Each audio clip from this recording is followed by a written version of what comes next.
My party has been taken over by the middle class. It's been particularly taken over by the graduate class. Mm-hmm. It has been very nasty and insulting to the working class, who no longer feel welcome in the movement that they created.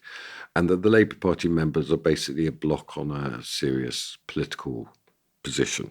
We want a Labour government. We want a government that represents the Labour interest. And Labour Party members are a bunch of sort of progressive graduates who you haven't got a clue. The biggest determinant now of whether you vote Labour is whether you went to public school.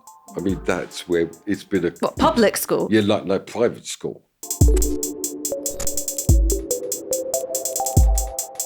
Tell me if you've heard this one before. Two Marxists, both Spurs supporters from North London, walk into a podcast studio. And all they can talk about is all the things they disagree on. Maurice Glasman, Baron, academic, blue Labour evangelist, wants to be the man who supplies the Labour Party with its ideology.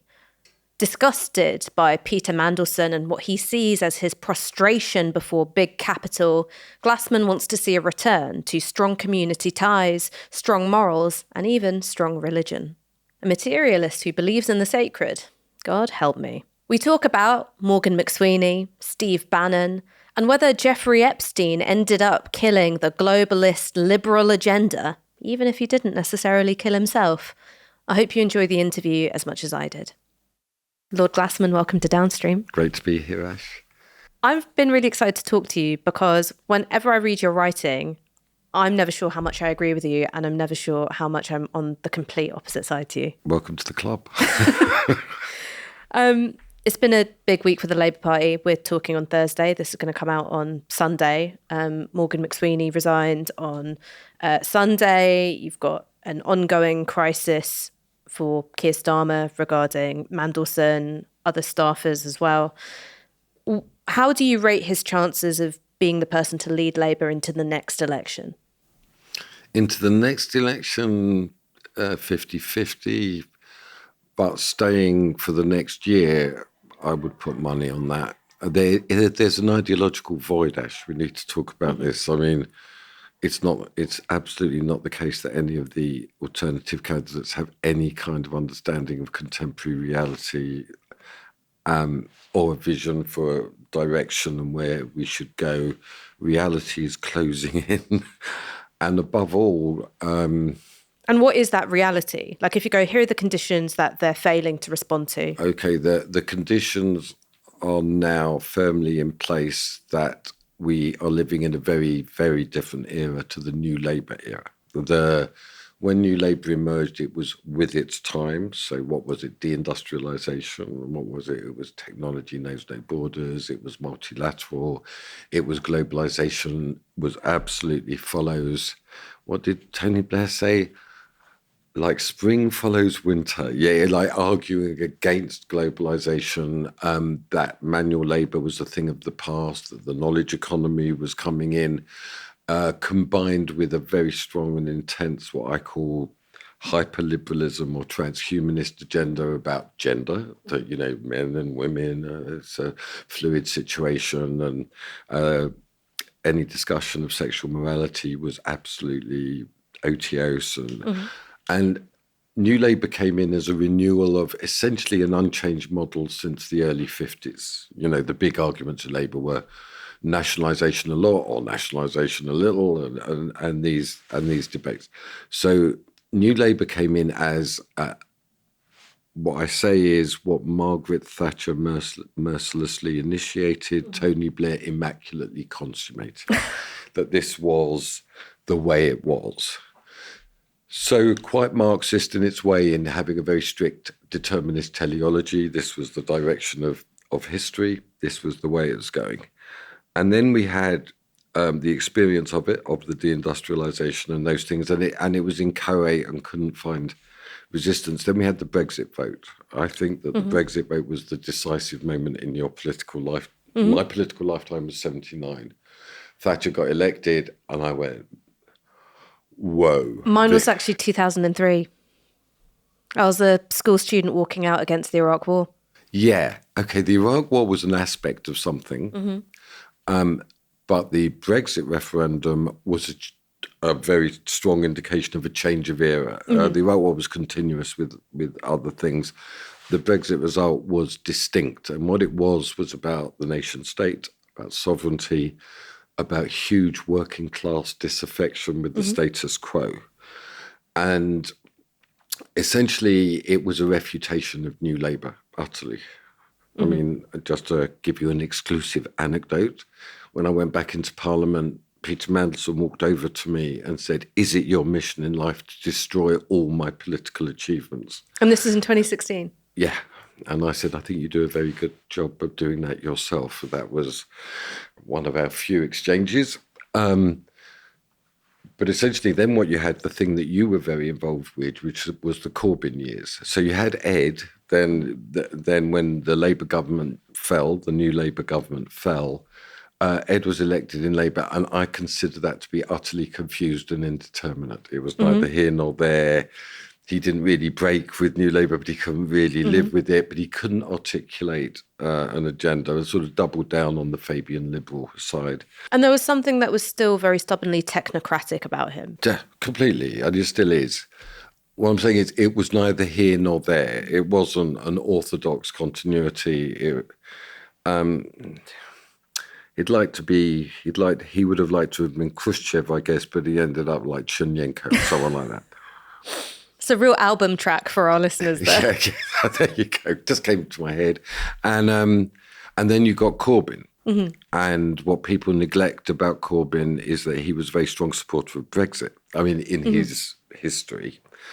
And in 2017, there was an expression of that disaffection. But then by 2019, I mean, in terms of a serious political position, I want a second referendum, but I'm not going to tell you how I vote. 2019 was a colossal win for the Conservatives. I mean, in terms of Corbynism, and I do want to come back to Starmer, but I wonder what you make of this, which is, Corbyn is a deeply political man. He's got an ideological tradition. He's got strongly held beliefs. And who his people were, right, who were the driving force of his coalition, didn't share a lot of that political tradition. Big one being Brexit. Yeah. So if you've got the coalition made up of people like me, graduates, live in cities, socially progressive, completely agree on the economic programme, completely agree on things like tax and spend, but on this thing which seems to be about so much more than are we or are we not members of the European Union. It's what kind of country, who are we, who do we feel ourselves to be in affinity with. He was caught between his principles and his people. Yeah, and he fudged it. So just for your listeners or viewers, I'm not sure which, to know I absolutely supported Brexit. This was really important to me because I didn't see how we could have a socialist economics unless we could have sovereignty, control over capital. So I looked at this like, went, this is useless. This is just another liberal pantomime. Then the Conservatives won. Very big, and it's not really appreciated enough how big they won and how big they blew it. Yeah. Right? So the Conservative Party, as far as I'm concerned, is effectively dead. No chance of resurrection? I can't see Easter's never going to come for them. There's going to be vague stirrings in the dust, but it will be an ephemera. What we have is Reform 10% ahead consistently. So what I'm saying is when Starmer came in, I'm just trying to answer your question in a very, very roundabout way. I can tell you're an academic. He did not have a distinct... He had to refute the Corbyn inheritance. And it seems that he had no alternative other than to embrace a completely outdated New Labour agenda, which was absolutely out of date. I mean, it was no longer speaking the zeitgeist of the time, or it was no longer Hegelian. And there's nothing more awful than outdated modernism. I mean, and the working class disaffection was growing hugely.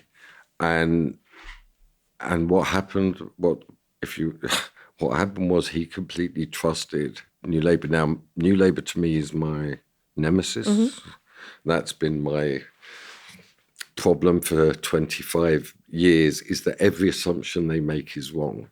And this new era is precisely the working class really matter. They are decisive. They're decisive electorally. In a way, they're no longer the left behind and to be treated like people on a reservation, just given a bit of welfare and told to shut up. Industry is vital in a way that was considered to be otiose. Nation state, state sovereignty are very, very important things. People's sense of who they are and their inheritance is vital. So what you've got at the moment is a stranded government without any ideological moorings that just gets buffeted from pillar to post by events because it doesn't have an ideological theory. Sorry to interrupt, but it is your last chance to get tickets for me in conversation with Aaron Bastani at Earth Hackney. And we'll be talking about the paperback edition of my book, Minority Rule. Would love to see you there. Link for the tickets in the description. So let's talk about the potential replacements for Starmer. Do we have to? We do. The names people are talking about: Wes Streeting, Angela Rayner, Andy Burnham, if he can ever get a seat in the Commons, and also Shabana Mahmood. Yeah. And are you saying that none of them have an ideological bearing? I'm not saying that. I'm saying that Shabana does. I really am very, very interested in Shabana in every aspect. The fact that she's a religious Muslim woman who is extremely patriotic for the country, I think is a treasure and an astonishment. I think that she's extremely diligent and hardworking. I know her, I've known her for a long while. I am astonished that she's Home Secretary. When we used to talk, we were both absolutely peripheral figures. We were just, But she used to be a refugees welcome here kind of person, and her rhetoric has really changed. Not just her rhetoric, her understanding. So she has a very strong understanding of this new era that I've outlined. She works within the framework of that. Order, security, civic order is very important to her. State function and state efficiency. We can't underestimate the extent to which things are useless, things don't function, and she grasped that. But she hasn't outlined, I don't think, in the round. I'm just telling you that she's very interested in state industrial strategy, so to what would be considered a very old left pillar.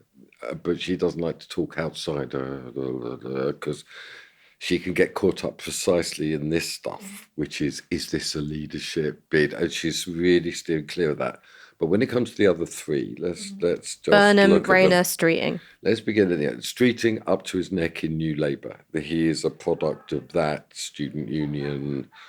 And this is at the moment what is at the centre of attention, because people like me are arguing that it's ethical non-existence, it's worship of money, it's glory to the powerful and the successful, it's non-judgmental, it's very judgmental in a huge way, but it's supposedly non-judgmental attitude has led to the stench of paedophilia, of prostitution, of corruption. And I'm saying that's logical. That's a straight. So and also where's last Monday, Ash, I was there. Machiavelli talks about a golden moment, right? And a golden moment is the moment where you either act or you don't.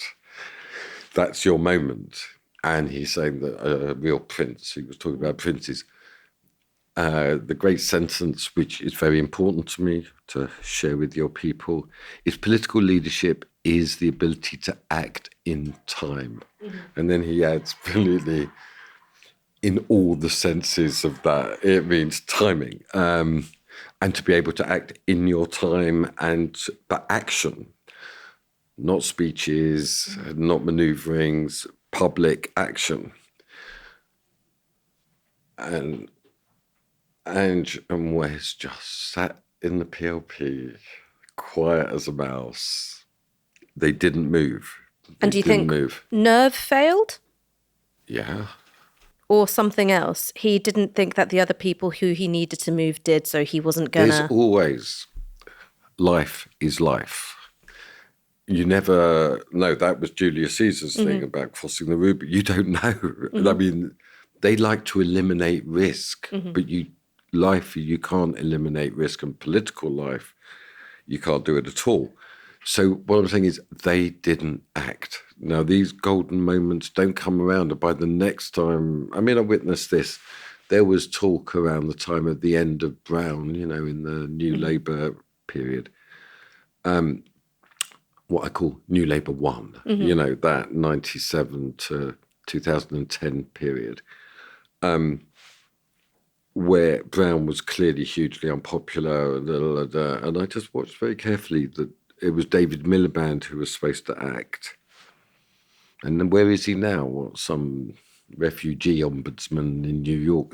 He's in NGO land. He's in NGO land. Very well endowed NGO land. Let's make some distinctions in the NGO industrial complex. He's in the plush side of it, but of no political significance. And got beaten by his brother. It was a biblical story. I mean, time passes.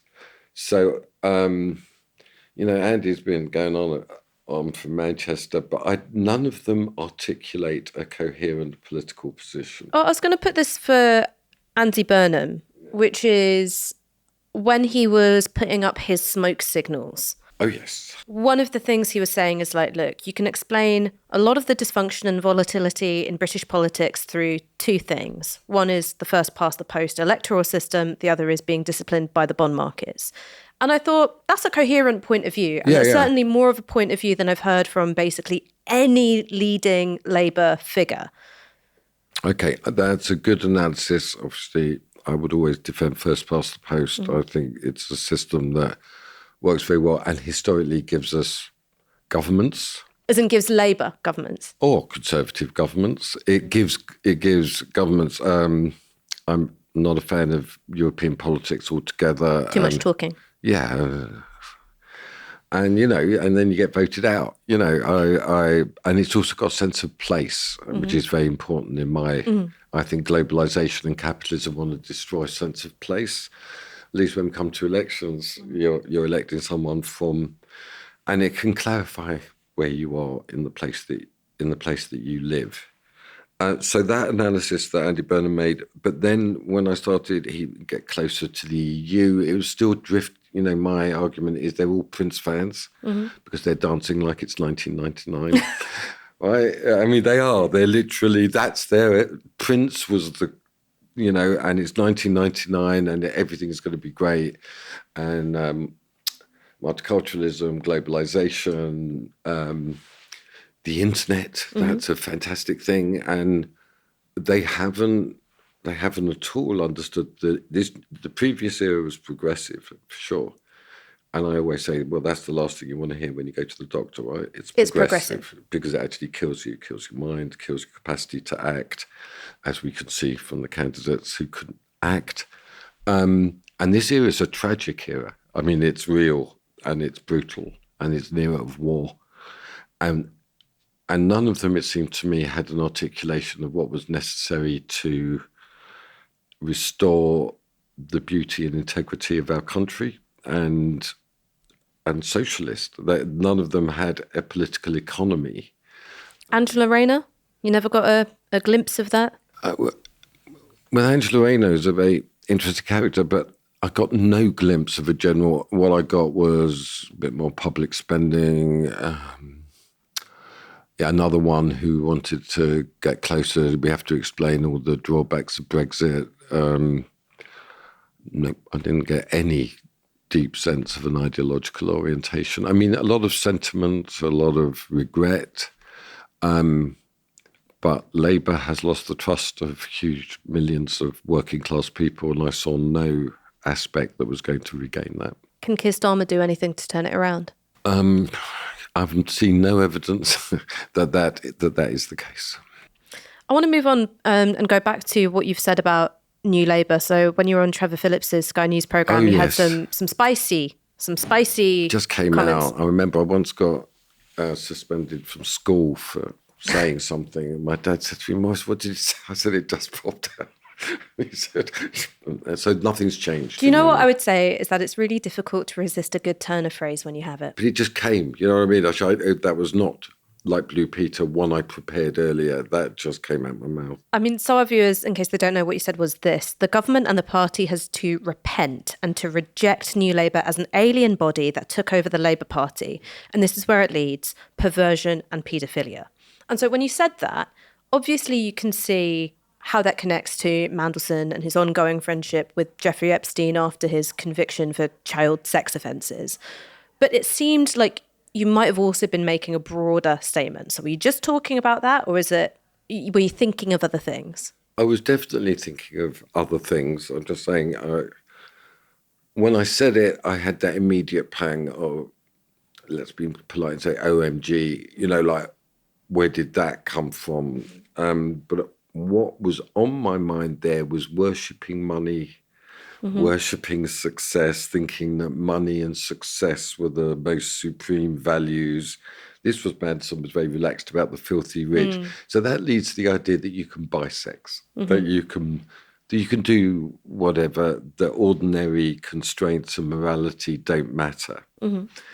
And that led to the political economy, that you just had to do whatever you could to earn a living. There was no dignity in labour. Capital was the source of innovation and prosperity. When I'm still of a socialist persuasion that labour value the production of things and we'll get to it later, relationships, and they're not profit. You know, spending time with people is not a money-making exercise. It's a very time-consuming, emotionally consuming thing. But it's the foundation. The source of human flourishing. And meaning. It's also the source of genuine democratic engagement. We could talk about that. So, yeah, a load of things were in my mind.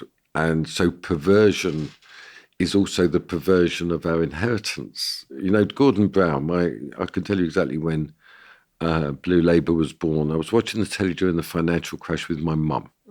And my mum had a terrible disease. It was called progressive supranuclear palsy. And it meant that she lost the power of speech, to eat. But her brain, she was like a witness to her own degeneration. So all we could do really was watch telly. I mean, that was all. I used to go and visit her, and we'd just sit there. And Gordon Brown came on in the financial crash, and he said that it was the destiny of the labour movement to save the global banking system. And my mum's last movement was to close her eyes. She just went, I sat there, I said, this can't be. This cannot be. It's a far cry from the cause of labour as the hope of the world. Oh, have you seen that video of the Durham miners? It's amazing. The banners, the Labour is the hope. That's one of my most beautiful videos. Well, I want to talk about cultural inheritance a bit later, because I think that anyway, we've got so what was in my mind was all like, this is logical. This follows ideologically. And we saw it this week. We had this thing with this guy, Matthew Doyle, you know, who was his principle was to go and campaign for a man who was found guilty of children and animal porn. At the time he'd been charged, but Doyle was aware of what the charges were. Yeah, what I'm saying is, what is this? I'll give you my favourite quote from Richard Nixon. On the Watergate tapes, Alderman and Ehrlichman are saying, well, Mr. President, shall we take out this guy? That was Deep Throat. Shall we just take him out? And Nixon said, well, that would be wrong. He says, from a legal point of view. Like, this is all about the law and judges and guilty. You've got to have a sense of right, wrong. And clearly there was a very, as Peter Mandelson would say, relaxed attitude. Well, it was sort of, I wonder what you make of this analysis, right? Which is, I completely agree with you that there was a moral degradation in New Labour and because of New Labour, and it was to do with its worship of money and also its contempt for those that they saw as being left behind, or like just simply not useful to the interests of capital. But I think that the key problem with the Matthew Doyle stuff is that no one cared when there was wrongdoing on their side. And it's to do with the embedded factionalism of the Labour Party. Like to become treasurer of your local CLP, you have to basically win a knife fight. It's a it's a hugely factional beast. Yes. What should be a neutral bureaucratic process isn't. It's a political, Always. factional one. As it should be. As it should be. But as it should be. I mean, a political contestation is inherent in politics. So you don't think you can have a civil service model of bureaucracy in the Labour Party dealing with like membership and neutrally arbitrating disputes? That's another new Labour fantasy, that there's going to be this admin and civil servants. What we're looking at is something else there. Now, I get it what you're saying with the factionalism, and there was a particularly relaxed approach to the breaking, let's say, of sexual taboos. That's okay. This is okay. What I'm saying is that it's linked with its political economy. And so what we're experiencing now is the really brutal exposure of what that was.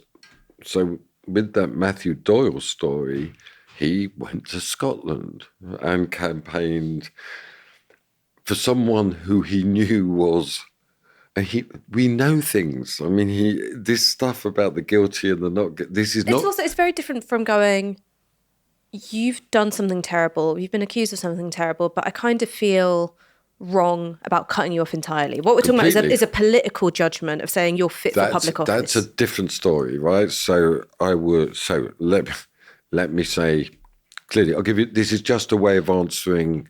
I really respect Morgan McSweeney. Morgan McSweeney was a friend of mine for many years. I think he made an enormous mistake with the appointment of Past Mandelson. tense or still a good friend? I hope he will be. I haven't heard from him since. I've texted, but I haven't heard. And I hope he replies, and I hope that we can continue. But I will say that he made a huge mistake and was right to resign. That's a completely acceptable friendship position as far as I'm concerned. Is Morgan McSweeney more Blue Labour or New Labour? Well, it turned out that in all important political matters, he sided with New. But when I saw him and we talked, it was like old times. So it was a complicated... What do you think his real beliefs were? I think that he did have a belief in Labour as a working class party. I think that's something that came up time again. I think he did see Labour as something quite precious that would unite different peoples and be a force for the common good. I think he did have an idea that the state could act in the interests of working people. But he was very deep in Labour factionalism. And he clearly made his alliance with New. I mean, if you look at the appointments, I couldn't but conclude that his heart may have been bluish, but when it came to his political head, it was New Labour all the way. I mean, one of the things that you talk a lot about is trust and reciprocity. Yeah. And when I think about how much of our audience will understand Morgan McSweeney, they'll think of him as the guy who designed an essentially deceptive leadership campaign for Keir Starmer. Yeah. I say this truthfully, I was so disinterested. I mean, I spoke to Morgan, he said, I think I'm going to work with Keir Starmer. I said, good luck, because I was on the Brexit, very small Brexit wing, and Keir Starmer was the absolute representative of this second referendum. I think, as people say to me, then we already voted, Maurice. I was very opposed to that second referendum. So I kind of ducked out of that. And just say Blue Labour has never supported a leadership candidate because there's never been anyone that's represented you. Yeah, that represented our interests and also our ideological formation. So yeah, I think Morgan was an extremely effective and realised the huge gulf that existed following the defeat of Labour in 2019, precisely between the working class and the Labour Party, and was looking for ways to heal that. So that's the way I view him. But I suppose in terms of running Keir Starmer as Corbyn in a suit, which is, his 2019, 2020 positioning, and then what you get is something really different. I want to tell you something that Sebastian Payne told me back in 2023. He said that during the leadership campaign, a senior Starmer advisor, don't know who that was, took him to the side and said, look at those 10 pledges, not one will tie our hands. Yeah. So there was a degree of, we know that this is okay. So empty. I get that. But this is my position in relation to all that, is that my party has been taken over by the middle class. It's been particularly taken over by the graduate class. It has been very nasty and insulting to the working class, who no longer feel welcome in the movement that they created. And that the Labour Party members are basically a block on a serious political position. So you don't mind? No, I'd say I just don't get involved with all of that, but I totally understand the logic of, we want a Labour government, we want a government that represents the Labour interest, and Labour Party members are a bunch of sort of progressive graduates who haven't got a clue. I think the thing that I'm driving at is this. I can't quite believe I said that. No, also like that's the truth of how I feel about it. So I never really got het up about that. My bigger worry was that what in fact did this position represent? And it turned out that it was a New Labour reverse takeover, which has turned out to be a disaster. So I don't want to put words in your mouth, but it sort of sounds to me like what you're saying is that if it was a bait and switch, but what you got instead of Corbyn in a suit was blue Labour, you'd have been like, that's fine. Like sometimes, playing a bit underhand, playing a bit dirty is necessary in politics. But the fact is that instead of Corbyn in the suit, you got, Mandelson as US ambassador. You got that, and you got an extremely confused. What I'm interested in is a coherent agenda for government that is in the interests of working class people. And I will desperately want Labour to represent that. I'm just saying that the membership has been hollowed out. The class base of the party, the biggest determinant now whether you vote Labour is whether you went to public school. I mean, that's where it's been What, public school? Yeah, like private school. The private school education is the strongest determinant of Labour More Party. so than university education, or is that a reflection of university education? Okay, university education is but the university graduates are now splitting in different ways, including to the Greens. But Labour is the party of private school graduates, and this is a very long and deep story. But it's, for me, that's the tragedy of where we are, is that Labour's a very, very conservative, very radical party that was actually quite close to the paradoxical mind of working people, which is a bit like that. And I'm just trying to excavate that, recover that, put that forward. I'm going to put something to you that it's not an idea of mine, it's something that my husband says, which when he reflects on the Corbyn years, he goes, it was too dominated by the graduate without a future, right? The downwardly mobile graduate. Do you remember the phrase, the precariat? The precariat. Do you remember that little term of art? Paul Mason was obsessed with the precariat. It came out of SOAS, I think, but from Guy Standing. I know him, yeah. Mr. Universal Basic Income. So it was too dominated by the downwardly mobile urban graduate. The traditional working class, what would have once been the industrial working class with the killing off of heavy industry, something else, disempowered, voiceless, ignored, dismissed, culturally marginalised. You can recognise that, he says, but still accept that the graduate without a future is a legitimate part of the coalition. Or do you sort of not buy that at all? I think that the whole concept of mass university education was part of the progressive bullshit agenda of disguising deindustrialisation, a bit like the fact you can accept that, but you'd say you're fucked over graduate is as much a victim I'm of just that. going, victim. Let's be cautious with that. Yeah, if you're in tons of debt, you've got huge amount. The lanyard class is also them. They're also quite authoritarian enforcers of compliance. Don't laugh. Don't joke. don't enjoy yourself. They're quite nasty ruling class when they get their hands on power. That's HR. I know we both have our experience with HR. But I am HR. You are, and I'm really trying to be nice. You can find everyone gets a one slur. It's like a ration book. But I've used it. Yeah, you've used it already. Oh no, off camera. It was one of the really bad ones. Super old fashioned. Not heard it for years. Yeah. So look, I will close half the universities. I think I really I'll turn them into vocational colleges and these things. So the idea that you go to university and then that gives you an entitlement, respect manual labour, learn, I just, my sink gets blocked. I'm like in awe of the guy who comes in with his plunger but also sorts it out. You had higher education. Like how much of this? Yeah. How much of this is, a bit of a... No, I don't know. I mean, I don't... Okay, so if you want to talk about my personal story, I really hated university. I felt like an alien.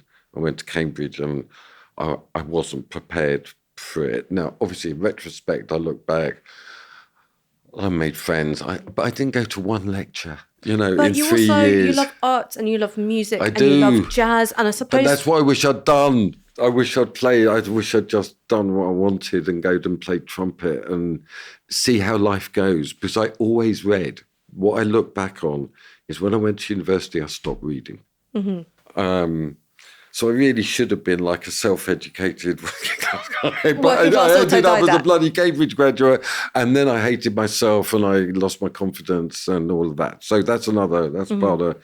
I'm saying that this obsession with university as the gateway is wrong. And that's all part of not having any respect for people who actually know what they're doing. So now we've got a state run by people who don't know what they're doing. It's obvious. Do you think graduates have a thinner and more brittle sense of self? I think it's very brittle, and I think that's what I picked up on the victim. Like they're very quick to think of themselves as victims and not understanding that they can be very offensive, very rude, and very brittle in argument. Saul Alinsky, who's founded community organising, had a great definition of a liberal: someone who walks out the room before the argument begins.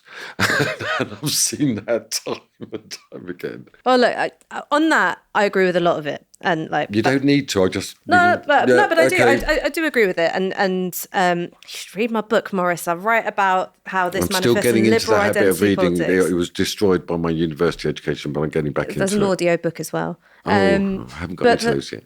But I suppose one of the things I'm talking about is like saying you're a legitimate part, right? You're a legitimate part of the coalition that we have to build. If you have come out of uni and you've got 70k worth of debt and rising. Yeah, you are completely okay, but be prepared for conversation with others who disagree with you. Don't just accuse them of diabolical things as soon as they disagree with you. I mean, I've had this experience with immigration. You used to say when I went into Labour, immigration's too high or we should cut it. You were immediately crucified as racist and other terrible, terrible things I don't want to go into. So you used to go to university when it was a very elite institution and you learned to debate. You actually learned to debate with others. You must find this, Ash, that some people just insult you. They don't engage with I think there's an art to insult, and even that's being lost, unfortunately. I completely agree. But I mean, you said something. I think it was in the post-Liberalism conference or something like that, and I thought it was quite funny, which was we must question the value of going to university because if you go to university and you think Kamala Harris is going to be a good candidate, you need your head checking. You need your head checked. This is incredible data. It was something like. I haven't looked at it since the Trump election, but it was something like over 80% of university academics voted for Kamala Harris. I mean, I find that amazing.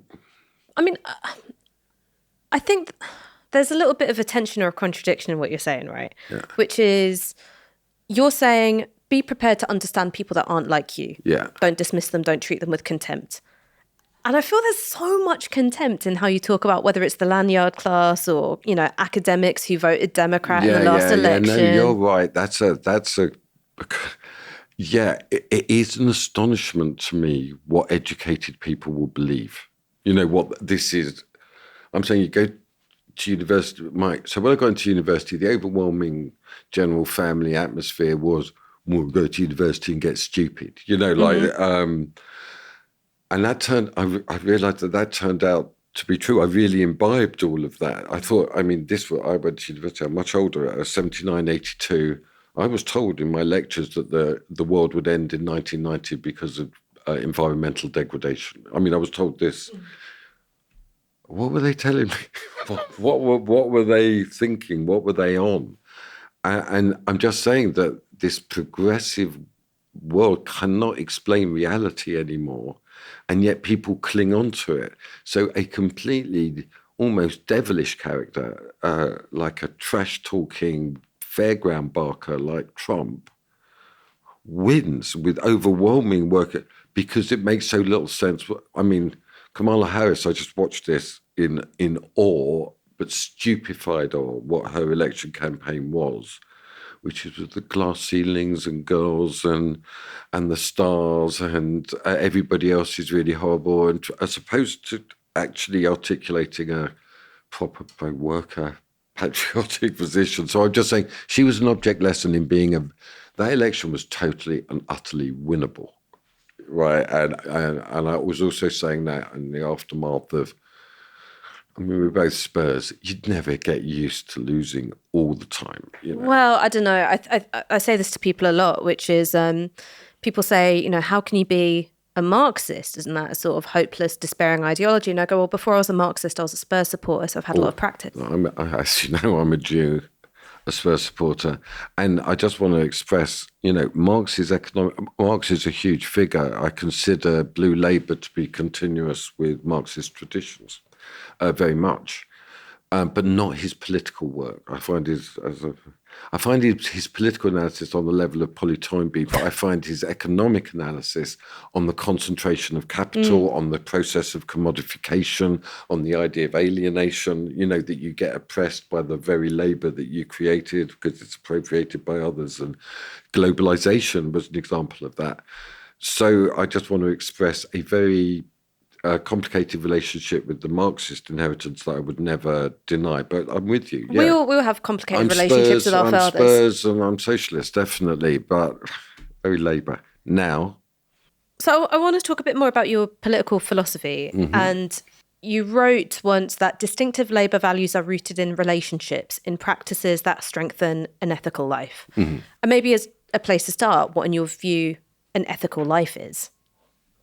An ethical life is a life built around honouring the people you love, your friends, your family, that these things are very, very, your colleagues at work, these are very, and this was all part of the critique that was growing in my mind of progressivism, which begins with the ends, and then you have educational systems to re-educate people. And that democracy and the Labour tradition itself was built around solidarity, building. Ernest Bevin was great like this. One of the terrible stories about Peter Mandelson is his grandfather, Herbert Morrison. He used to put on dances every Friday and Saturday night. That's how the London Labour Party grew. I mean, it didn't begin with meetings and agendas. It began with dances, with people meeting. And all the pressures of modern life are isolational. Work from home, do it on the internet, write emails. I think this is all part of not being able to, what we talked about before, about not being able to debate with people because you go into your bubble or you abuse people. You wouldn't imagine doing it face to face. But relationships and building relationships for me is the first starting point of politics. So I completely agree with that. But I suppose there is a flip side to strong community ties, neighbours being very involved in each other's lives and stuff like that. And that's judgment, nosiness, shame, stigma, enforced secrecy as a result of that shame. And none of us look at, you know, the sort of, moral cesspit of Epstein's milieu and go, that's good. But thinking about where we've ended up in terms of unwed mothers no longer being stigmatized and sort of, looked at as nothing less than streetwalkers, gay relationships being socially accepted, legalization of gay marriage. I look at that and I go, that's all really good. Yeah, look, my experience, let's go through those. I can only talk about growing up, and there were members of our family and things. If someone has a baby, you love the baby and you love the mum. I mean, there was no question of that. I'm just talking about that. It was and that was historically the case in the working class. Do you think? Because I mean, I can think of plenty of cases where, children were removed by the state, rehomed somewhere else. By the state. No, that's quite. But I mean, don't go far for the laundries in Ireland, of course, where it's disgusting. Look, I love liberty and the ability, and it's that paradox that I think in England we really, from the 20s through to around about, I really take a view that things really went wrong in 79. This election of Thatcher and the Islamic Republic in Iran, those two events, I never really got over them, and wish to oppose both those things in all ways. But there was a very accommodating culture that was simultaneously quite conservative and free going on. I mean, certainly where I grew up in North London, that was the case. So the norm was family, but there were plenty of people who marriages didn't work out, and we loved those people. And I'm just trying to be truthful to the inheritors. That my experience wasn't the laundry getting put in Ireland. Now, the pressures of modern life are quite isolating. So maybe it is the case that I underestimate the pressure of communal coercion and certainly loathe it when I see it. I'm talking about loving the people you love and being free, so absolutely, to dissent. And my experience of life is that that's how it is. But if you argue with someone, it doesn't mean you don't love them. And if any coercion against you has to be resisted, I'm not a communitarian. I think that's really important to say. Do you get pinned as a communitarian quite a lot? Yeah, and I don't like it. And there's a whole thing about post-liberalism, and I don't like. I mean, I can't argue with everybody all the time. Otherwise, you give it a good go, though. I try. I try to make friends in life and find common ground. I do. It's just that you get the problem is that none of us are formed by one singular community alone. I mean, we could talk about, so I'm Jewish, I'm from North London, Labour, England, loads of stuff going on, Spurs, definitely. Now, all of these are aspects of my identity, but I don't build a theory about one being supreme or one being above. And but what I do say is that our individuality, you talked earlier about being, you and your sister being half-half, of your, and when in families. In terms of my mom's personality was split between us. And my sister got all the soft skills and I got all the stubbornness. And I get that. And I got my mum's rage and a certain calmness from my dad that she didn't have. But my brothers and sisters are completely different to me. I'm just saying that's my experience too. And so, but I don't see individual choice as the huge primary value. I see us as the product of different inheritances that are blended in unique ways within us. And if we empty out the inheritance, we end up void. Well, I put this to you because I think about this a lot, and I think about all the ways in which the marriage that I have is different from the marriage that my mum had with my biological dad, and very different from the marriage that my grandmother had with my grandfather. The legal and social basis for these commitments and partnerships is completely different. And I put it to you that now women in particular have the option of initiating divorce with relatively low social costs, that has had a positive impact on the behaviour of men. And so that's where men having to navigate the greater amount of choice that women have. Like, you know, we don't have to be with you if you hit us. Don't have to be with you if you gamble. Don't have to be with you if you do all these awful things. That men have had to change their behaviour because of that. Yeah. And so normally I'd say commitment, being in it, not disposing of people, that brings out the best in us. Apart from in this one aspect where I think that women being able to walk away has made marriage much better. I agree. I can't agree with you more wholeheartedly. Violence is disgusting and coercion is revolting. That's absolutely right. But that doesn't mean that we're a completely limitless chooser of our identity. You know, we are bound also by what we've inherited. That's almost a separate point to the relational aspect. Relationships break down. That happens, and we all understand that. That's one aspect, marriage. I'm sure you've been through, like I've been through, very painful estrangements from friends. Sometimes I don't understand what's happened.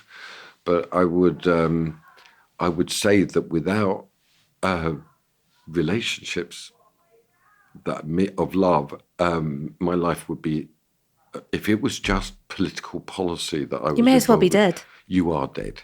I would go further. That's death, and I've seen it. I can bear witness that if your life is just dominated by that, but also in politics, I mean, Blue Labour as a movement puts an enormous stress on relationship first. You know, don't get het up about argument.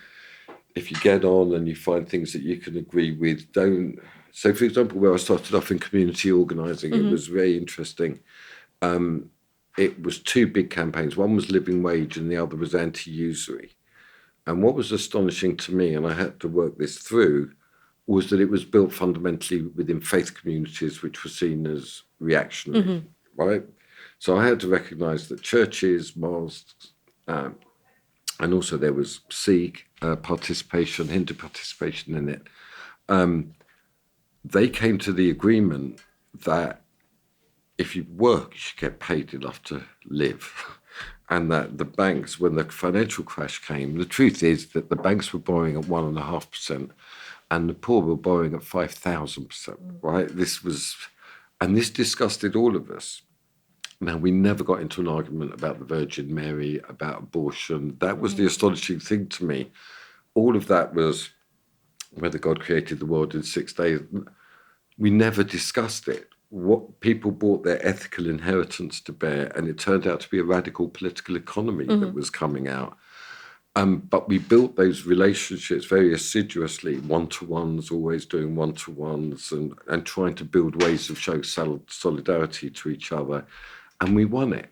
This is where Blue Labour sort of moves into, that's what Labour used to be like. Labour, alone in Europe, brokered a common party between Catholic and Protestant. Now, your generation, Ash, doesn't mean it used to be that these communities wouldn't talk to each other. And in fact, there were orange marches in London, in Liverpool, in Edinburgh, bowler hats and Fenians.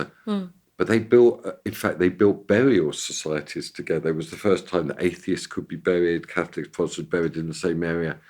And they did that because they understood that if they were divided, they couldn't resist capital, right? So there's something sacred in the world, and part of the sacred things in the world are our capacity to love, I think that.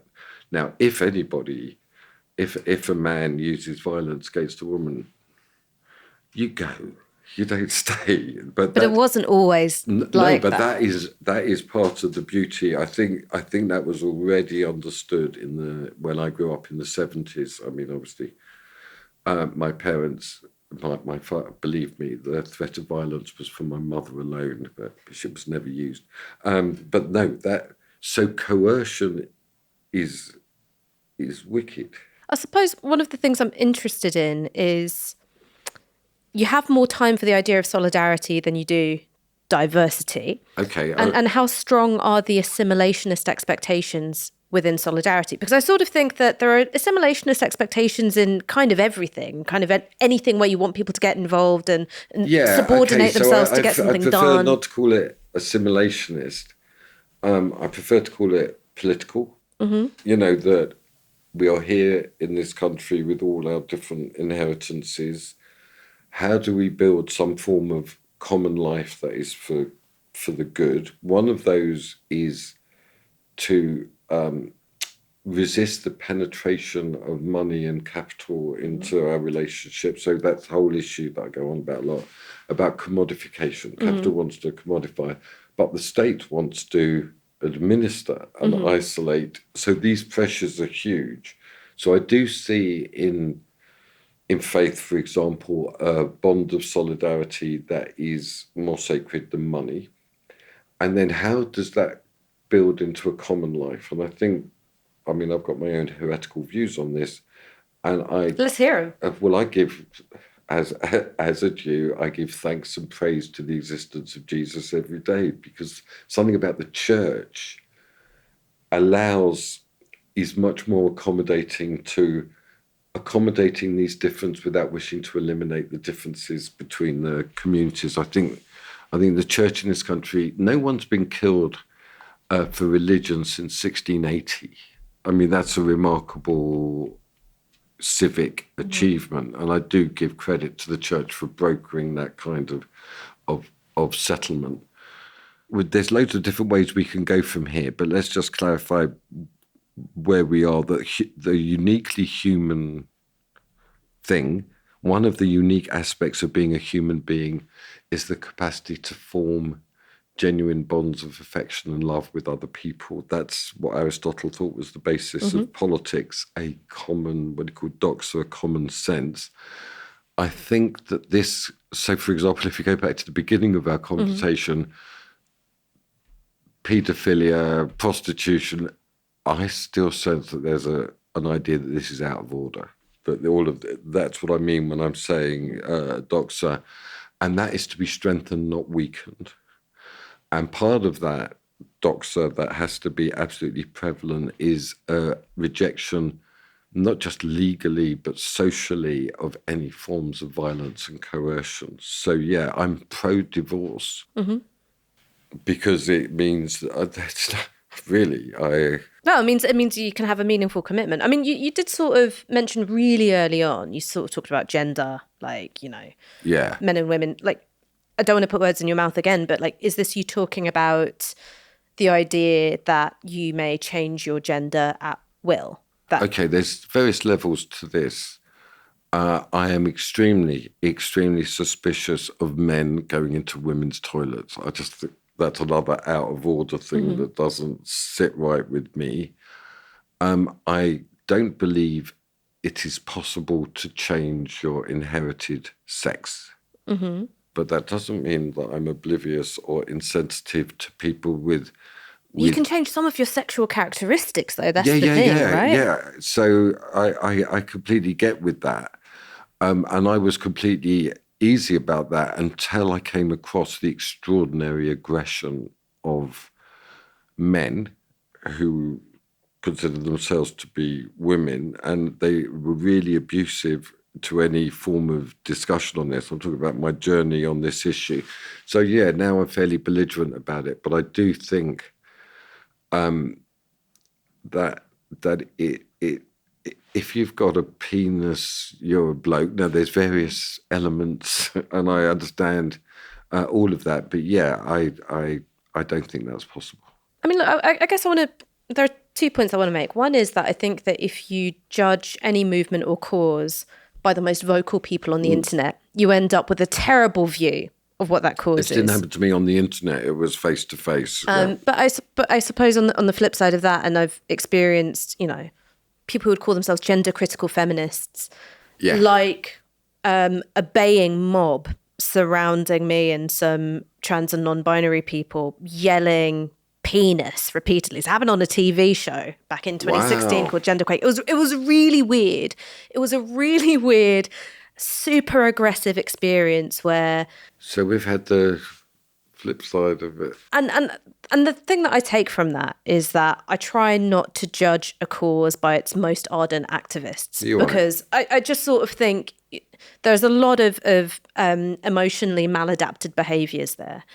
I can completely understand that people think that gender is not simply what do I feel I am on this given day, right?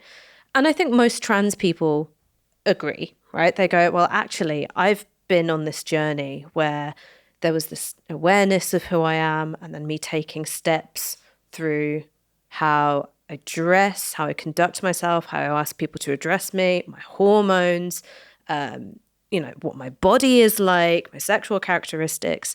And over time, I became who I am. I was always this person, but I was also becoming this person. And the thing we're trying to do as a society is work out, all right, gender is still a form of social regulation.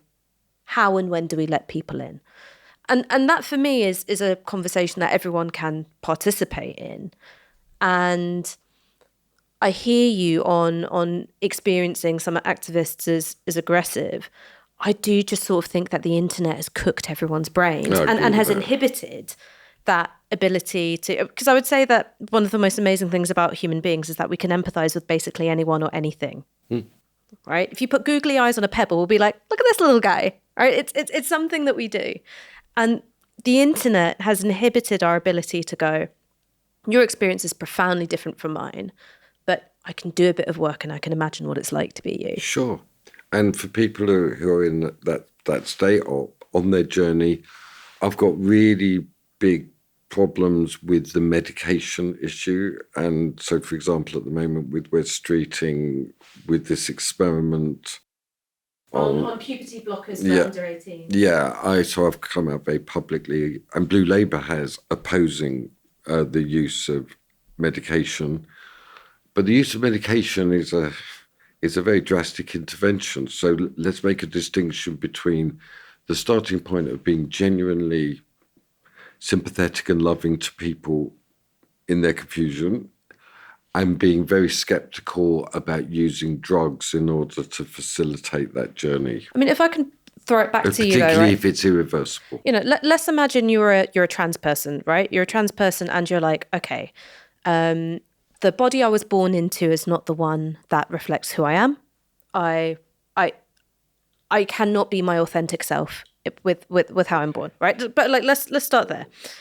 And then you go, if I don't have puberty blocking medication and I don't look like a woman, say, because I've transitioned later in life, I'm going to be hounded out of toilets, hounded out of gym changing rooms. I will never be accepted as a woman because I started my transition late. And then on the other hand, right, because you've got people who are like, unless you look like a woman and you've taken all these steps, we're not going to accept you as one. And then on the other hand, but you can't take the puberty blocking medication under the age of 18 either. So if you're a trans person, you're like, what do you want me to do? Okay, I guess the hard line here that's going on is the limits of choice, right? So I didn't choose to be born. I didn't choose my mother tongue. I didn't choose my parents. I didn't choose to be male.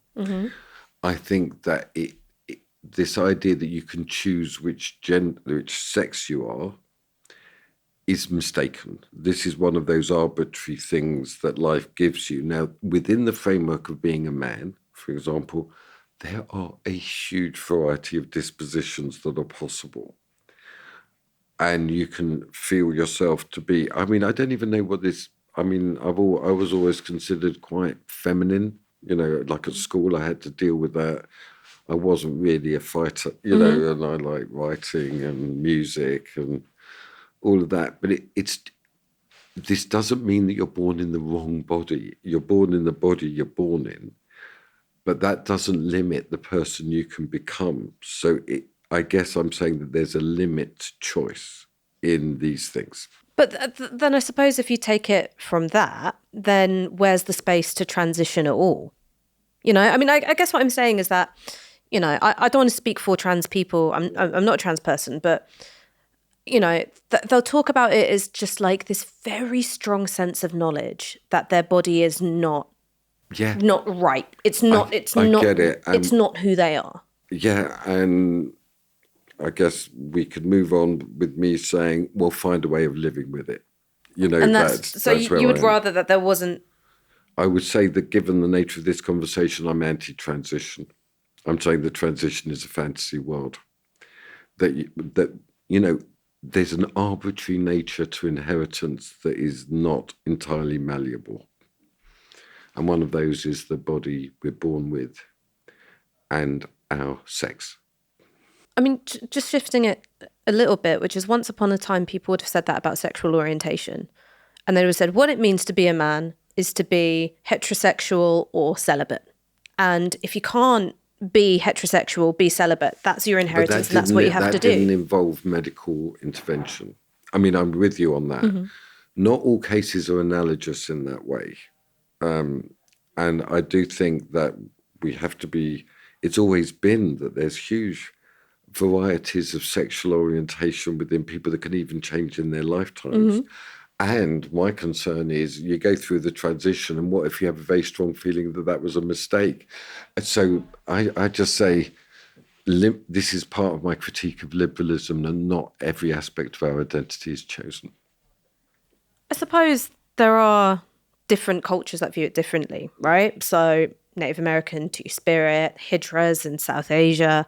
Other cultures have different inheritances, making room for people of... Yeah, and we make the room, but did those cultures, but I don't know, involve operations and drugs? Well, I suppose they hadn't been developed at that point, but they certainly involved not only would you have a presentation, society had a place for you with that presentation.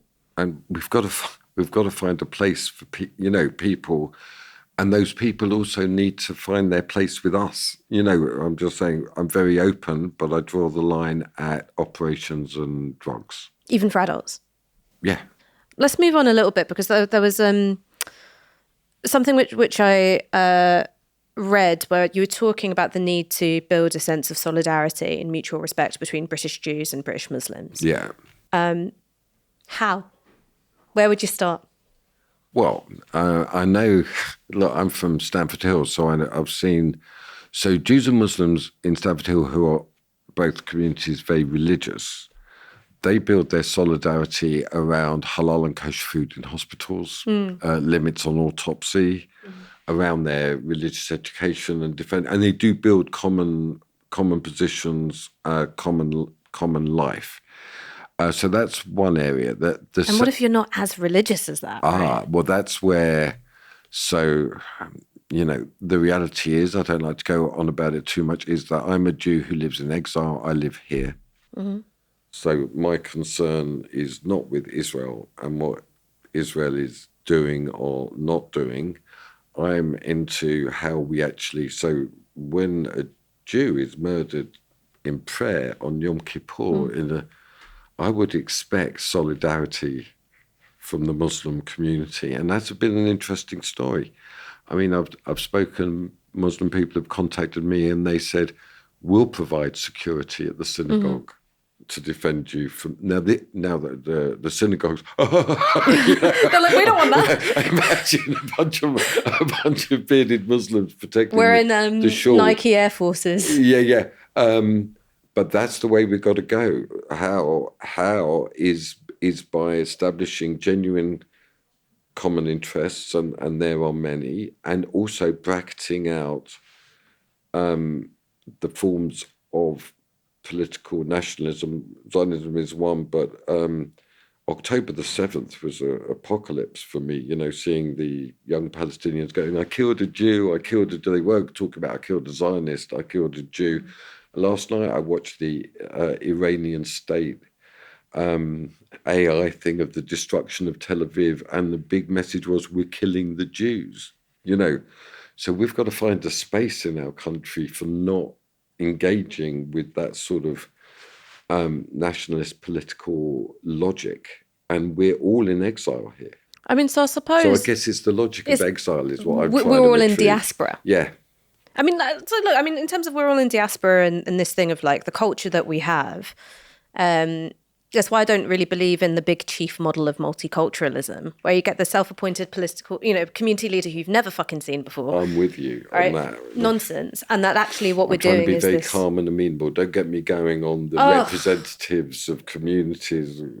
Honestly, every time they pop on TV next to Trevor Phillips, I'm like, who's this guy? Like, who is he?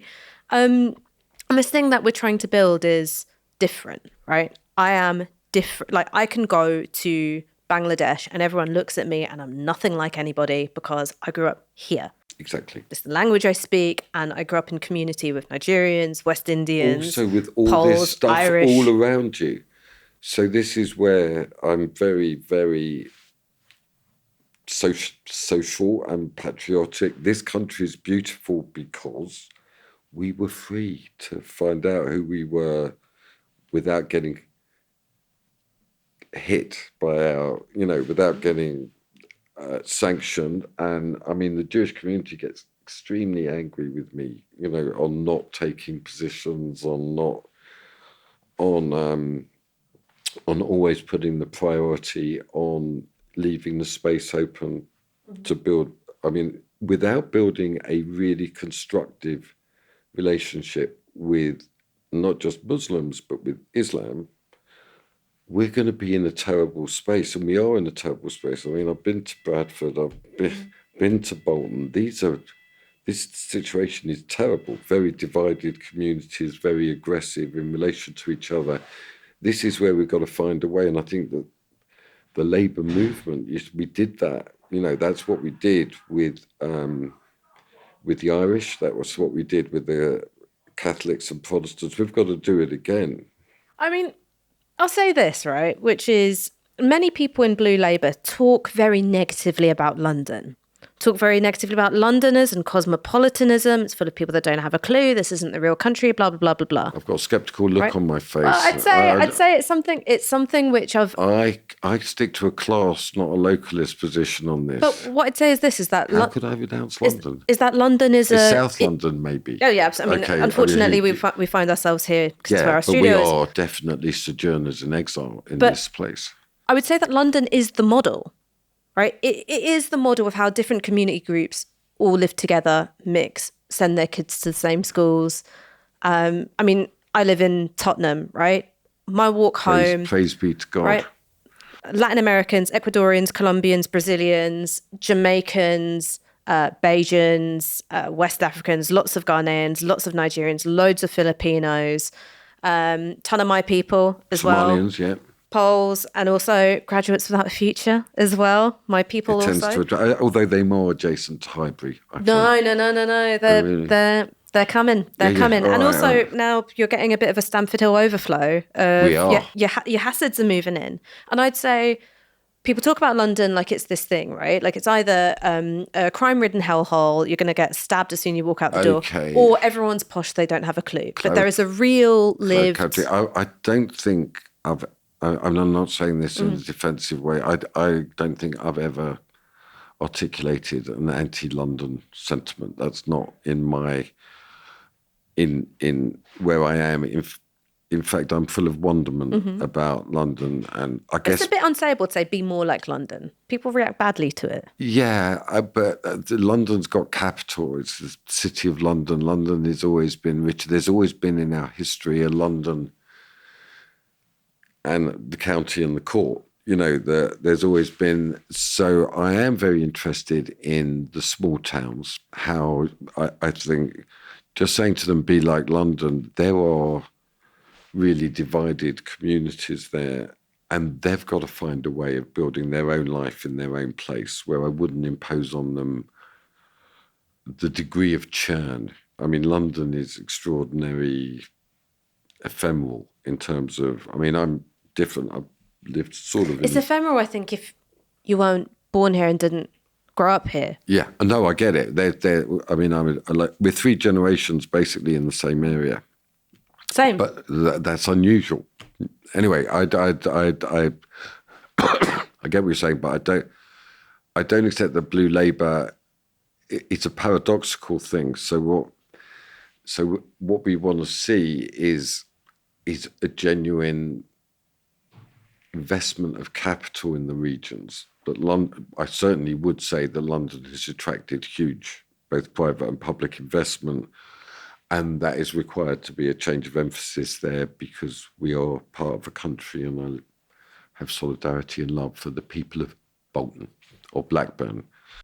Look, some of my best friends are Northerners. As I say, some of my best friends. I want to move on a little bit to to something which is a bit more controversial, which is Nigel Farage introduced you to Steve Bannon. Steve Bannon had wonderful things to say about you. What was that meeting like? It was a very weird meeting. Okay, so there was an unusual situation, let's say. Many years ago, let's say, I think it was 8 years ago, but it could be 10, my memory's going. I got a book in the mail from a guy called J.D. Vance called Hillbilly Elegy. You can look what date it came out. That's when I got it. It was when it was released, with a very nice note. And now you've got to understand, I had no idea who J.D. Vance was. Certainly no idea what he would become. And when I looked at the thing, it was like he was born in, where he was born, but he was doing a master's in business or law at Harvard. I have no idea. And it was about the dispossession of working class people in the area he came from. My mum taught me that if you just get given something, you don't have to send a thank you note, but if you get a note, you should reply. So I wrote back to him and I read it and I thought it was good. And I said, this is really good, really thank you. And he wrote, really inspired by Blue Labour and the thing you're doing. It was literary. This is how, a bit of mutual appreciation society. Yeah, it was like very much like that. My favourite Private Eye cartoon from the 60s where some geezer says to the other one, I'm writing a book, and the other one says, neither am I. That's roughly where, very interesting in your work. And he then wrote saying, what do you think of the chances of building the New Deal coalition in the Democrats? Now, this is where I'm guilty of sin, but I had no idea who this guy was. And I said, I'm having a hard enough time in a party called Labour. And I said that I thought the progressive virus had gone too deep in the Democrats. I confess my sin. I had no idea. And after 3 emails, we never contacted. It just went down the memory hole. It was fine. But I couldn't help but notice that he'd made his decision about which party he was going to be in, and then that he'd stood for the Senate and won in Ohio. And it was really difficult not to notice that he became the Vice President of the United States. But I did not contact, I'm not a person, just to let you know, who writes to winners I haven't spoken to for 7 years ago. Hi, Habba. So I just, not a networker. No, but not a lovey in that. Yeah, I guess you're right in the choice. That just is, I could write to someone who loses and say, really sorry to hear about that. So I was surprised and to get an invitation from him to come to the inauguration. It would be really good for me. So I absorbed that, but I thought that I was going with the Prime Minister, with the Foreign Secretary, and so with Peter Mandelson, David Lammy and Keir Starmer. And I communicated with them to this effect and noted that there was a general reticence in their replies. Oh, that's good that you've been invited. That's nice. And then I got rang up by David Lammy Spad to say that none of them had been invited. So I was really ash. So my wife said, shit, right, you're getting a haircut, you're representing your country. It was and the only instruction I received from number 10 was, make friends, we don't have any relationships out there. Okay, so I had to get my sort of diplomatic head on. And so that's how so I kind Steve of Bannon accepted. thing. Yeah, so I was at a party. I was invited to a party, and Nigel Farage was there, and Steve Bannon was there. So I said, Nigel, introduce me to Steve Bannon. And he'd heard of it was a kind of mad meeting, because he said, we can reshape the trajectory of Western civilization. And I was like, good, great, we can do that. And it was really interesting to meet him. He's a kind of bonkers, he's got class politics. He's got a rage against bankers and all that. And also, he's the creator of MAGA. That was of huge interest to me. So, did you like him? Did you find him likable? No, it's not like that. These guys are, honestly, Ash, they get up at 6 a.m. and they don't flag till midnight. And I found out why. I found out how, certainly in relation to Trump. He has 3 meals a day. Each one is the same.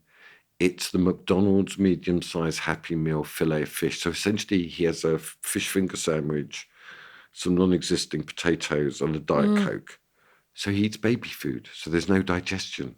So they never get tired after lunch. They never get tired after supper.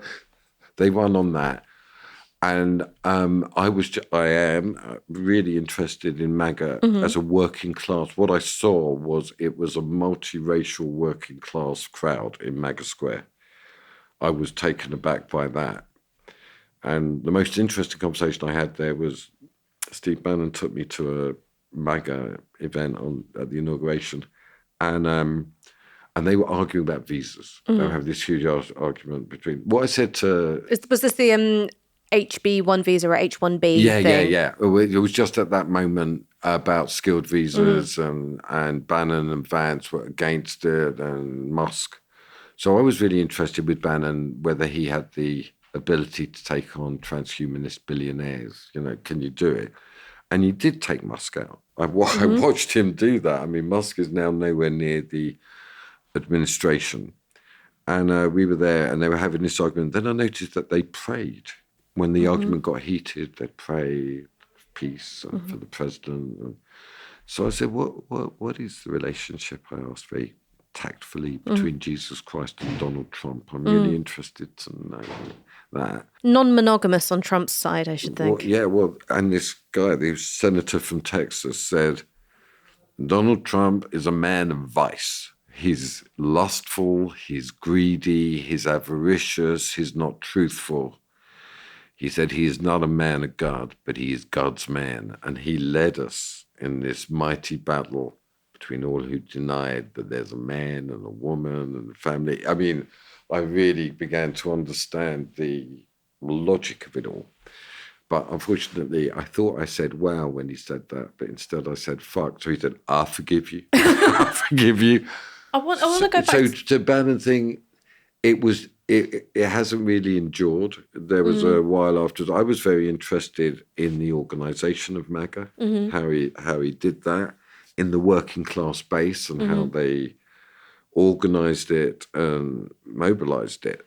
And it was incredibly effective. And they did it by polarising against... They, them. Yeah. Kamala is for they, them, Trump is for you. I mean, President Trump is for you. President Trump is for you. Sorry. Kamala Harris is for they, them. President Trump is for you. And so people felt that their way of life was besieged. This was enforced within the public education system. This was all a matter of resisting what they considered woke tyranny. I mean, I want to... One of the things I find interesting is that in some ways, of course, you can see Mandelson and Bannon as opposites, right? So Bannon kind of crude, Mandelson sort of urbane, blah, blah, blah, blah. But there's something which connects them, which is Epstein, right? Bannon does this mad interview in 2019 with Epstein, which is supposed to go towards a documentary which is going to rehabilitate his reputation. And I suppose with Mandelson, you've had a really clear, perversion and paedophilia, and you are grubby and you are morally depraved, and you've been warped by your deference to money and your obsession with money. And I wonder if you feel any differently about Bannon and his relationship with Epstein. To be honest, I mean, I don't want to sound like, I haven't really followed it. I mean, I'm not a friend of Steve. I mean, we met there, and there's been a couple of conversations. Sometimes he rings me up, but it's usually to rant about something that's going on in England. When there was the murder at Heaton Park Synagogue, he called me up. He said, "If I were you, I'd pack your bags. It's not." And I said, "Crazy," or something along those lines. So, just to clarify, we met, and what I did was I admitted, that's what I did, and I tried to share what I learned. And people got a bit guilt by association. Yeah, totally. And that is a very, very progressive habit that you associate, and therefore you are contaminated. What would I say? I would say there's a lot in common between him and Mandelson. Both are very interested in money, as it, that's a key point. Both are quite merciless in there, and both have a very individual sense of their mission. Unbelievably, Peter Mandelson's mission was to make the Labour Party safe for capital. And I can believe that he believed it. Yeah, he did. This is what we had to do because remember, Mandelson was a member of the Communist Party for 10 years. He really is He knows something about the long march through the institutions. He knows about that, but he also knows about the means of production and that we'd lost industry, so we had to build a relationship with finance and the city and technology. I mean, in that sense, I do consider him to be a mutant Marxist. Bannon's read Marx. That's the interesting thing. And he was very keen to, because I was saying to him, you think you can establish sovereignty without control over capital? And you're wrong. Oh, that was a really interesting one when we met. So when we met, he said, hi, and I said, I don't think you're serious about resisting the domination of capital, so you're not serious about establishing sovereignty. And he said, no. And Nigel intervened and said, steady on, Maurice. He said, they're not socialists here. And Bannon said, that's your problem, Nigel. You never understood this about the political economy. So that was how we entered that little. But what I do have to say in terms of civility is that I just said, look, I just want to see what's going on. I want to understand what's going on. And he took me around everywhere. I mean, he took me to these huge meetings, to these smaller meetings here. I mean, I ended up in the White House. He took me for like 2 days. And I still haven't fully unloaded all of that as an experience, because it was deeply. I realised that this is a change of era. This is not a change of administration, and the tariffs. It's the end of free trade. It was the end of globalisation, and definitely, I took me to meetings with industrial billionaires who were going to renew Detroit, and like that. It was. Are they gonna renew Detroit? Well, let's watch that. So, I mean, they certainly have large investment in Detroit in terms of the renewal of production, whether it's sustained. But that's the whole idea. The whole idea was explained to me that all the incentives were to invest outside America, and the tariffs were going to reverse that, and the incentives would be to make America great again. I mean, that's the thing, right? It's like, we're going to bring back the jobs from Vietnam, right? We're going to, China was the complete obsession. I mean, we know that that's not going to happen in terms of, reversing America's addiction to Chinese goods, right? I mean, it's not happening. But, you could say, Nike, stop producing your shoes in Vietnam, come Apple. Here. But what about bringing back Vietnamese wages? And that ends up being the condition, right? So it's like, yeah, the jobs can come back and we've conditioned you a bit with tariffs, but you're going to have a degradation of pay and conditions. Okay, so I genuinely, my analysis, and I do watch this, is that there is a surge of inward investment in America. That is happening. It is in industry. And there's also the block on the migration in order to fill the jobs. So I think we'll know roughly by next year whether there is a genuine increase in wages for industrial work in America. But what I think, that's their agenda. Don't be under any doubts that that's the goal of the Trump administration, is to give capital incentives to invest in America. I want to sort of like start bringing us home, and I suppose I've got to go soon. I suppose talk about some of the criticism of Blue Labour. Oh, yeah. Right? Which is that's very much home. The industrial Britain that Blue Labour wants to return back to is just extinct, right? That the old industrial Britain, factories, it's changed already, right? You've got your Amazon distribution centres, you've got your retail parks, you've got your Barratt's new build estates. And actually the material basis for the kind of social cohorts you're talking about, it doesn't exist anymore, right? So it's a nostalgic enterprise. So first of all, nostalgia, what does it mean? The pain of an old wound. No, it means a longing for home.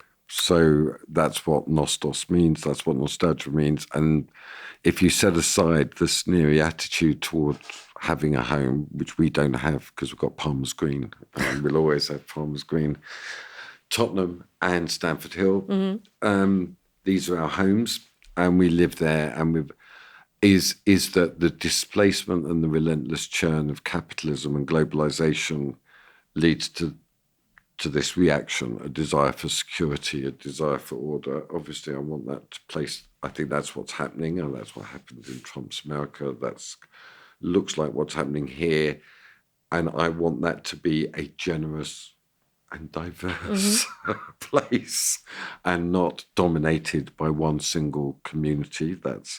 That's where I am. I also think that in this era of the nation state and war, that without the capacity to produce weapons autonomously, we will lose our sovereignty and we will lose our democracy. And I think the biggest threat to our democracy is America. That I'm completely clear. Like, they control our nuclear, so what I want to see is increased defence spending and industrial production on the back of that. Now, there's other areas. I'm going to Ukraine Saturday. I've been there a lot. This is the big dividing line between you and Vance, for instance. Huge. I mean, but what I said to them was, your national interests may not be affected by Ukraine, but ours are, and that they understood. They were like, okay. And I said, and we would expect you as allies to understand our national interests are this way. In fact, I think an arrangement can be made where America is supportive of us taking the lead. Ukraine has a working class. That's an amazing thing that I discovered. They have really incredible precious metals, natural resources, and they have an incredible army. So what I'm looking for is that we are obliged to restore industrial production as an aspect of restoring our sovereignty after Brexit. That's roughly where I am. And that has to be state-led. And that has to be union jobs. So I don't consider it a You're right with closed shops. I'm absolutely fine with that. I say bring them back. Bring back the closed shop. No, and I'm for splitting Unite, getting the T and G back in the game, and also GMB. So I think Labour should have an industrial strategy. I think we should double the size of the army. I think the army is an extremely important integrating force. My most accelerationist opinion is that if you're a real revolutionary Marxist, you're pro-conscription. Because moments of revolution follow conscription. Because graduates, we don't know how to fight. We don't. We don't know how to do a lot of very important things, and they should. So, I mean, what I'm saying is modernity is not what progressives thought. They thought it was an unending globalization, free movement of people, free movement of capital, free movement of services, all of that, ever-increasing diminishment of politics and the state, and they're subordinating to capital. And I'm saying no. And so it's not nostalgic, it's imperative, but we are very slow and reluctant to engage. And this is my whole argument with New Labour. You were wrong about everything.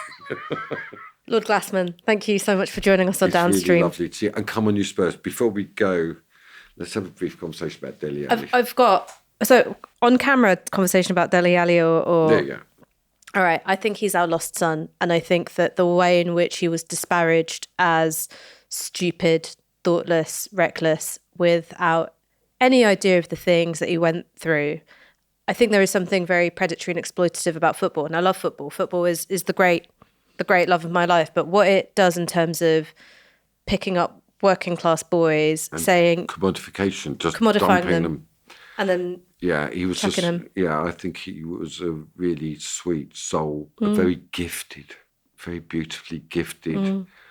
I think the element where he got into the gaming and the fashion, but let's just lament the loss of his beauty. He was a beautiful, when he ran with the ball, it was something great. So for me, it's all the image in my head is him celebrating his goal in front of Chelsea fans, going like that. Yeah, my image is of that goal against Crystal Palace, where he just lobbed it over the head and hit it into the corner, and his own wonderment at his ability, and to see him fall we got to love him and lament it and always have solidarity. But you know with what?